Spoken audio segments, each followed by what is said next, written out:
ठीक है, चलो आज के क्विज का डिस्क्रिप्शन स्टार्ट करते हैं। कल हम लोगों ने क्विज का जो डिस्क्रिप्शन दिया था वो डिस्क्रिप्शन ज़्यादा टाइम का नहीं था, बड़ी मुश्किल से 12-13 मिनट का था। आज कोशिश करेंगे कि आधा घंटे के आसपास टाइम चला जाए, और आधा घंटे में ये कोशिश करेंगे कि लगभग 100 के आसपास क्वेश्चन हमारे क्रिएट हो जाए। ठीक है, देखो बात ये नहीं होती है कि 10 क्वेश्चन थे और 10 क्वेश्चन कर लिए तो उन 10 क्वेश्चन से तुम्हें एग्जाम में पेपर में मतलब एग्जाम में कोई क्वेश्चन मिलेगा या नहीं मिलेगा। लेकिन हाँ ये ज़रूर है कि अगर एनालिसिस करना सीख गए तुम लोग तो बहुत सारे क्वेश्चन बना लोगे, क्योंकि एक क्वेश्चन दूसरे क्वेश्चन से कनेक्टेड होता है। तो वो कनेक्शन कैसे रहता है उनका वो हम देख लेते हैं, और एक सब्जेक्ट दूसरे सब्जेक्ट से भी इंटरकनेक्टेड रहता है। तो कल पहला क्वेश्चन था 2022 में विधानसभा चुनाव कहाँ होंगे। 2022 में विधानसभा चुनाव कहाँ होंगे, तो 2022 में जो विधानसभा चुनाव होंगे वो तुम्हारे उत्तर प्रदेश में होने।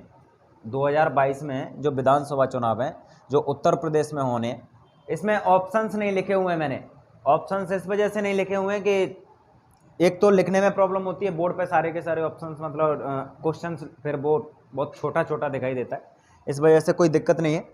तो 2022 में विधानसभा चुनाव होने हैं तुम्हारे उत्तर प्रदेश में। मैंने एक वीडियो बनाई थी बहुत पहले, और उस वीडियो में मतलब ऐसे ही करके मैं बोल रहा था कि बहुत सारी सरकारी भर्तियां आने वाली हैं, और मैंने बोला कि कोई मैं भविष्यवाणी नहीं कर रहा हूँ, ये क्या फैक्चुअल मामला है और एक फैक्ट है। फैक्ट इस वजह से कि अगर गवर्नमेंट को जो सत्ताधीन है सरकार अभी, उसको अगर अपने सत्ता में फिर से वापस आना है तो वैकेंसी देनी पड़ेगी। और सबसे बड़ी बात, युवा वर्ग को अगर खुश करना है, युवा वर्ग को अपने सपोर्ट में लेके आना है, तो बहुत ज़रूरी है कि उनको रोजगार उपलब्ध करवाएं। तो उत्तर प्रदेश में 2022 में चुनाव है, उसके बाद 2023 में चुनाव मध्य प्रदेश में, और 2024 में चुनाव कहाँ पे, लोकसभा का चुनाव है, जिसे आम चुनाव के नाम से भी मतलब जाना जाता है। ठीक है, तो 2022 में विधानसभा चुनाव होंगे उत्तर प्रदेश में। ओबीसी आयोग का उल्लेख कौन से अनुच्छेद में है? एक क्वेश्चन मतलब बोला कि ये क्वेश्चन क्यों डाला है, तो ये क्वेश्चन करंट अफेयर्स का भी है और उसके साथ साथ ये बेसिक का भी है। देखो बेसिक की वजह से करंट अफेयर्स के क्वेश्चन आ रहे होते हैं, और करंट अफेयर्स की वजह से बेसिक के क्वेश्चन आ रहे होते हैं। जब हम बेसिक हमारा क्लियर हो जाता है तो करंट अफेयर्स पढ़ना बहुत आसान है। लेकिन दूसरी बात यह है कि जब तक हम ये नहीं समझ पाएंगे कि करंट अफेयर्स के क्वेश्चन की वजह से बेसिक क्वेश्चन कौन सा आ सकता है, तो फिर दिक्कत है। तो पहले बेसिक क्लियर करें, बेसिक क्लियर करने के बाद हमें मतलब फोकस करना है कि हम करंट अफेयर्स देख लें, और करंट अफेयर्स देखने के बाद फिर से बेसिक। अभी देखा होगा एक संविधान संशोधन हुआ, और उस संविधान संशोधन के तहत कुछ ऐसा बोला गया कि मतलब क्या बोलते हैं, ओबीसी को रिजर्वेशन मिल गया है, ओबीसी को ये हो गया है वो गया। तो ओबीसी को रिजर्वेशन तो पहले से मिला हुआ है, ओबीसी को रिजर्वेशन थोड़ी ना मिल गया उससे। हुआ क्या है, राज्यों को एक राइट मिल गया है कि वो मतलब कौन सी जाति को ओबीसी में डालेंगे, बस इतना सा मामला है। बाकी ओबीसी आयोग पिछड़े वर्गों के लिए भाग 16 है संविधान में, और उसमें अनुच्छेद 330 से लेके और 342 तक, अनुच्छेद 330 से लेके 342 तक उनके लिए, उनके आर्थिक स्थिति सुधारने के लिए, उनकी सामाजिक स्थिति बेहतर करने के लिए, उनकी राजनीतिक स्थिति बेहतर करने के लिए काम करने की बात की गई है। और उस अनुच्छेद में, अनुच्छेद 330 में अनुसूचित जनजाति आयोग का प्रावधान है, अनुच्छेद 338 में अनुसूचित जाति आयोग का प्रावधान है, और अनुच्छेद 340 में ओबीसी आयोग का प्रावधान है। तो इसका आंसर था अनुच्छेद 340। ठीक है, ओबीसी, एससी और एसटी ये तीनों ही पिछड़े हुए हैं, लेकिन ओबीसी को फिर अलग से क्यों मतलब डाल दिया गया है? देखो एससी और एसटी ये घोषित रूप से पिछड़े, जो एससी और एसटी में नहीं आते उन्हें बोला जाता है other backward class. Other backward class का मतलब है जो एससी और एसटी के अलावा पिछड़े हुए लोग हैं उनको किस में डाल दिया गया है? ओबीसी में डाल। मतलब आज हिंदुस्तान में देखें तो लगभग 55% के आसपास ओबीसी है, लगभग 55% के आसपास, और सेंट्रल गवर्नमेंट ने 27% रिजर्वेशन दे रखा है इनको। ओबीसी आयोग है, ओबीसी आयोग ओबीसी के कल्याण के लिए काम करता है, एससी आयोग अब एससी के कल्याण के लिए काम करता है, और एसटी आयोग एसटी के कल्याण के लिए काम करता है। ठीक है, नेक्स्ट क्वेश्चन है, राज्यसभा में निर्वाचित सदस्य संख्या कितनी है? राज्यसभा में निर्वाचित सदस्यों की संख्या कितनी है? निर्वाचित सदस्यों की। अच्छा, तो राज्यसभा मतलब और कोई भी होते होंगे।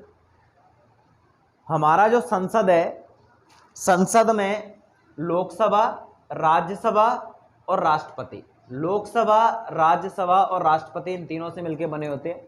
तो लोकसभा के डायरेक्ट चुनाव होते हैं जिसमें मतलब 543 सदस्य हैं अभी लोकसभा के प्रेजेंट में। कितने? 543 सदस्य। राष्ट्रपति का अप्रत्यक्ष रूप से निर्वाचन होता है, तो राष्ट्रपति तो एक ही होता है भारत में। अब बात आती है राज्यसभा की, तो राज्यसभा जो लोकसभा और राज्यसभा है, लोकसभा निम्न सदन और राज्यसभा उच्च सदन। तो हमारी जो विधायिका है वो द्विसदनी है। तो द्विसदनी विधायिका में जो राज्यसभा से संबंधित क्वेश्चन है, तो इसमें है राज्यसभा में निर्वाचित सदस्यों की संख्या कितनी है। तो पहले तो ये देख लो कि कुल सदस्यों की संख्या कितनी है। तो राज्यसभा में कुल सदस्यों की संख्या है 245। राज्यसभा में कुल सदस्यों की संख्या है 245। इनमें से 233 सदस्य ऐसे हैं जो निर्वाचित होते हैं। निर्वाचित होते हैं मतलब इनके लिए वोट डाला जाता होगा। तो इनके लिए वोट हमने तो कभी डाला नहीं, तो इनके लिए वोट कौन डालते हैं? इनके लिए वोट डालते हैं विधानसभाओं के सदस्य। इनके लिए वोट कौन डालते हैं? विधायक। इनके लिए वोट डालते हैं विधायक। बाकी जो बचे हुए लोग हैं 12, इनको बोला जाता है मनोनीत। मतलब अपने मन से निर्वाचित करता है या अपने मन से चयन करता है कौन? राष्ट्रपति। भारत का राष्ट्रपति 12 इनका चयन करता है। तो ये टोटल कितने हो गए? 245, और 245 में से 233 हो गए निर्वाचित और 12 हो गए मनोनीत। लोकसभा की स्थिति की बात करें तो लोकसभा की भी कंडीशन ऐसी थी कि इसमें 543 प्लस 2 फॉर्मूला चलता था, 543 और 2। तो ये 543 तो ऐसे होते थे कि जिनके लिए डायरेक्ट मतलब निर्वाचन होता था और इसमें वोट डालती थी जनता। ये जो 2 लोग हैं, 2 लोग, इन 2 लोगों को राष्ट्रपति क्या करता था? मनोनीत करता था, जिन्हें एंग्लो इंडियंस बोला जाता है। क्या बोला जाता है?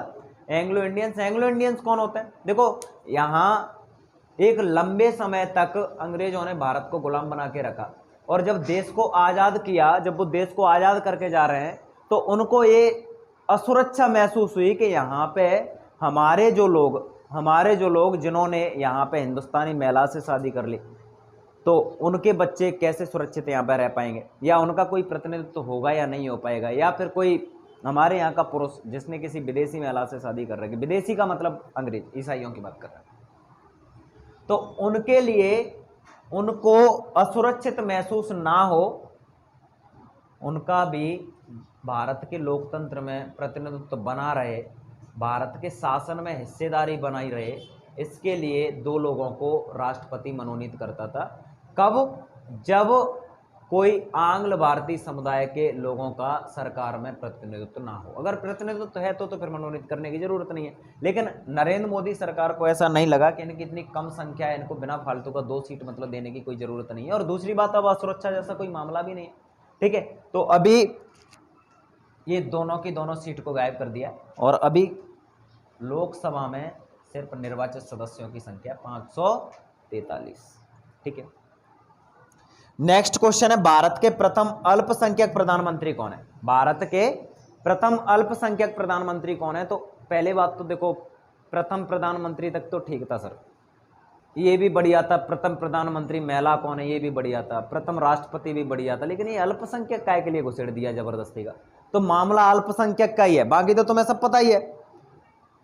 तो भारत के प्रथम अल्पसंख्यक प्रधानमंत्री हैं डॉक्टर मनमोहन सिंह। कौन है? डॉक्टर मनमोहन सिंह। और भारत के प्रथम अल्पसंख्यक प्रधानमंत्री क्यों है डॉक्टर मनमोहन सिंह? क्योंकि हमारे यहां पे जो धर्म है, धर्म हिंदू धर्म बहुसंख्यक है। बहुसंख्यक मतलब जिसकी संख्या ज्यादा है, लगभग 80%। बाकी अन्य धर्म जैसे जैन धर्म, बौद्ध धर्म, पारसी, सिख, ईसाई, ये सब अल्पसंख्यक है। इनकी संख्या क्या है? कम है। इस्लाम भी, इनकी संख्या क्या है? कम है। और इनकी संख्या कम है तो हिंदू धर्म के अलावा एकमात्र मतलब प्रधानमंत्री बना हुआ है, और उस प्रधानमंत्री का नाम क्या है? डॉक्टर मनमोहन सिंह। तो इसका आंसर हो गया डॉक्टर मनमोहन सिंह। इसके साथ साथ में याद रख लेना कि भारत के प्रथम अल्पसंख्यक राष्ट्रपति कौन है?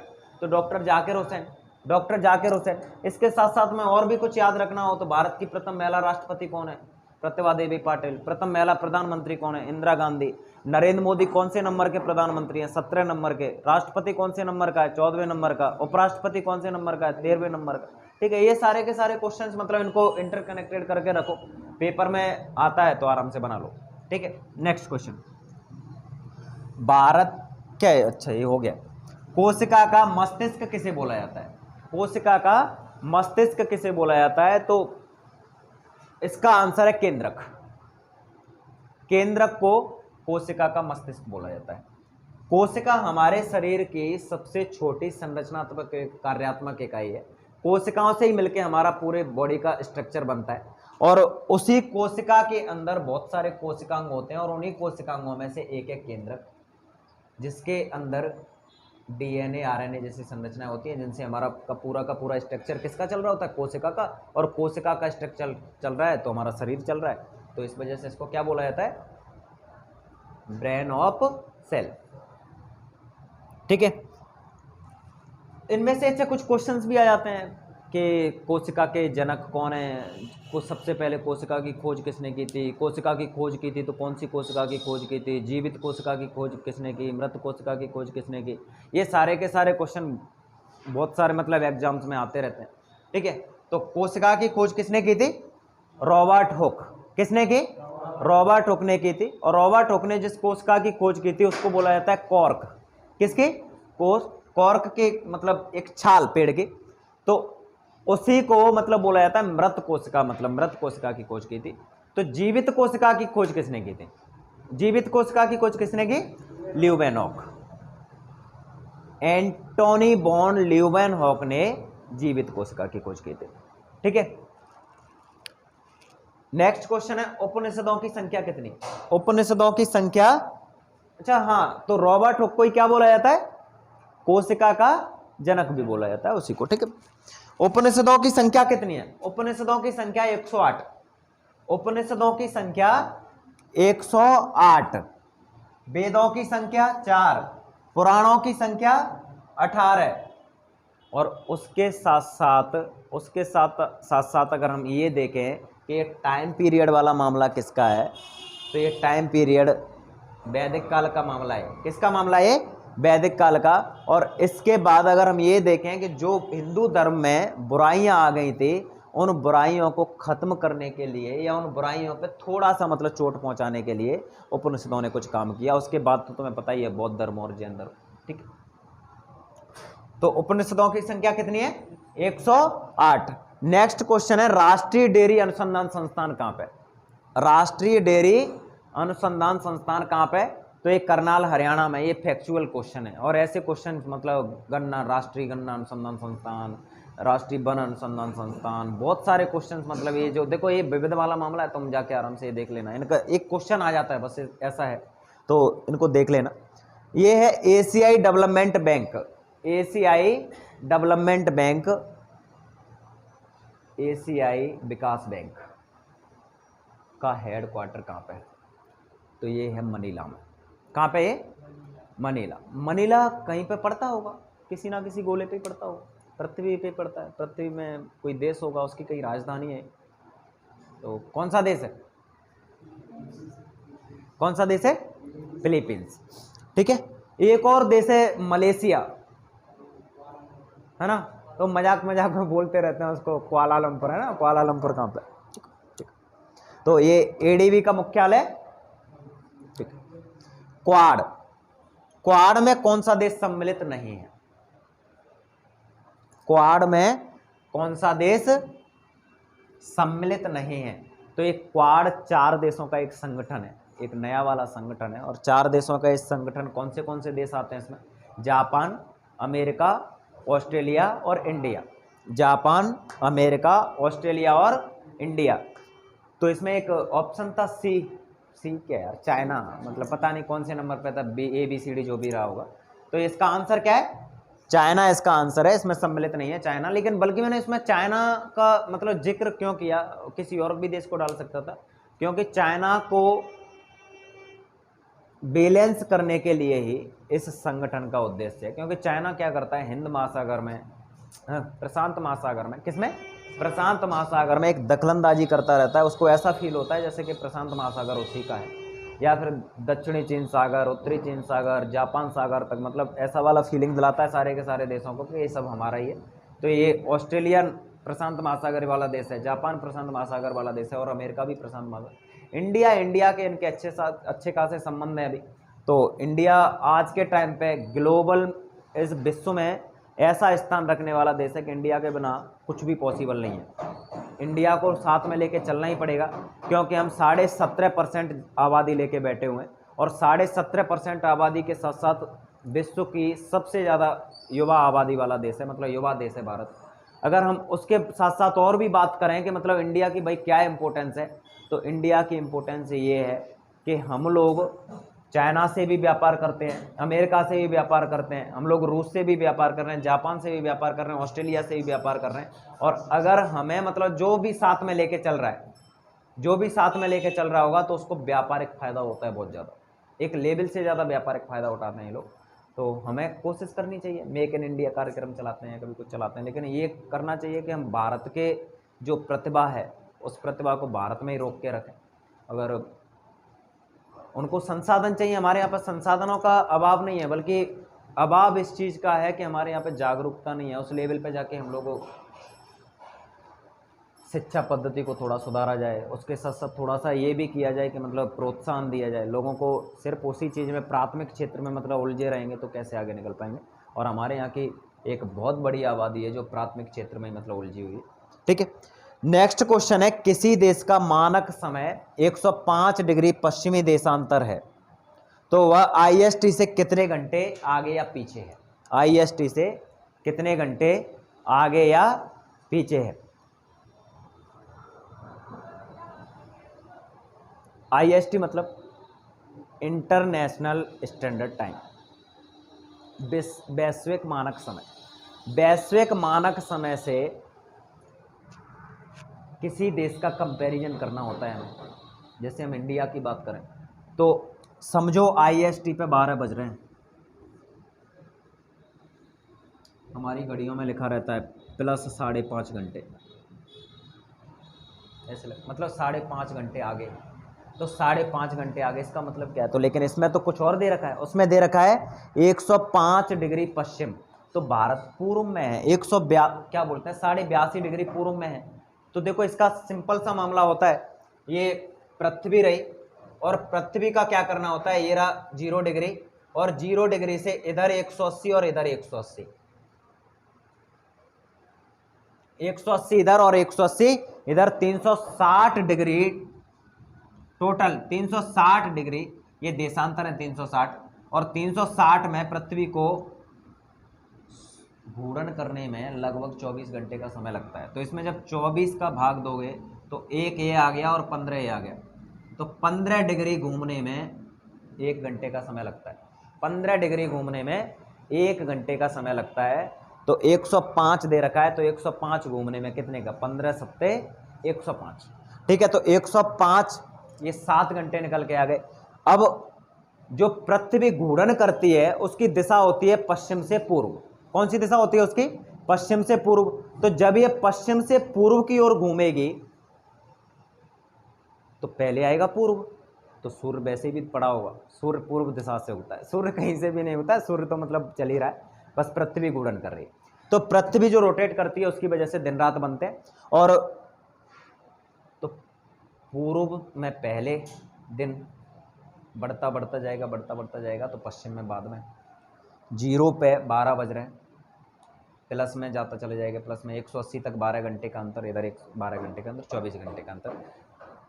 उसमें दे रखा है 105 डिग्री पश्चिम, 105 डिग्री पश्चिम, तो 105 डिग्री पश्चिम का मतलब 7 घंटे पीछे। किससे 7 घंटे पीछे? IST से। किससे? IST, GMT, 0 डिग्री देशांतर, प्रधान याम्योत्तर, जो बोलना है वो बोलते रहना। ये समझ में आ गया, लंदन के ग्रीनविच नामक स्थान से निकलता है। इस पे जैसे इसको क्या बोला जाता है, ग्रीनविच मीन टाइम, GMT के नाम से जानते हैं। उम्मीद करता हूँ कि आप लोगों को ये समझ में आया होगा। और सबसे बड़ी बात ये है कि जो क्वेश्चंस के आंसर आपने कल दिए होंगे तो थोड़ा बहुत तो कुछ सीखने के लिए मिला ही होगा, ये कभी सोच के मतलब बैठा मत करो कि हमारे क्वेश्चन मतलब पूरे के पूरे बनेंगे, हम तभी आंसर देंगे, हम सबसे पहले आंसर दे देते हैं तो ये आंसर देंगे, उसके बाद देने से कोई फ़ायदा ही नहीं है। देखो अगर आप प्रैक्टिस करना छोड़ दोगे तो कभी भी ये सोचना भी मत कि मैं पहले आंसर दूंगा उसी दिन आंसर दूंगा, ऐसा नहीं हो पाएगा एक साथ। ऐसे का मतलब तुम कोई सुपरमैन थोड़ी हो। दूसरी बात आती है जो सबसे मेन चीज़ की, जैसे बहुत सारे लोग होते हैं बोलते हैं इससे क्या हो जाएगा, हम तो डायरेक्ट पेपर देंगे। ये बिल्कुल वही वाले लोग हैं जो रास्ते में चले बिना मंजिल के ख्वाब लेके बैठे हुए हैं। अरे सीढ़ियाँ चढ़नी पड़ती हैं, ये सीढ़ियाँ हैं, जब तक सीढ़ियाँ नहीं चढ़ेंगे, सीढ़ियाँ दर सीढ़ियाँ नहीं चढ़ेंगे, तब तक मंजिल पे कैसे पहुंच जाओगे। तो मंजिल पे जाने के लिए सीढ़ियों से गुजरना ही पड़ेगा, हर हालत में गुजरना पड़ेगा। तो ये सीढ़ियाँ हैं और इन सीढ़ियों को ऐसे ही चढ़ते रहो, ठीक है। प्रोत्साहन के लिए मैं मुझसे जितना हो रहा है मैं मतलब कर पा रहा हूँ, और उम्मीद बस इतनी सी है कि इसका कुछ रिजल्ट देना आप लोग ज़रूर। तो कल के जो विनर रहे, तो फर्स्ट रैंकर है वो इंडियन इंस्टीट्यूट का ही एक विद्यार्थी है और उसका नाम है मोनू बघेल। सेकंड रैंकर है रवि प्रजापति। थर्ड रैंकर है एक अनिरुद्ध करके एक बच्चा है जो पश्चिम बंगाल से है। तो तीनों को बहुत बहुत बधाई। कल के जो विनर थे वो साकेत और शिवी मोनू। तो मोनू कल थर्ड रैंकर था लेकिन आज फर्स्ट रैंक आया है, उसको बहुत बहुत बधाई। और सब लोगों से उम्मीद भी करता हूँ कि आप लोग ऐसे ही आंसर दो और हंसते मुस्कुराते रहो। जय हिंद।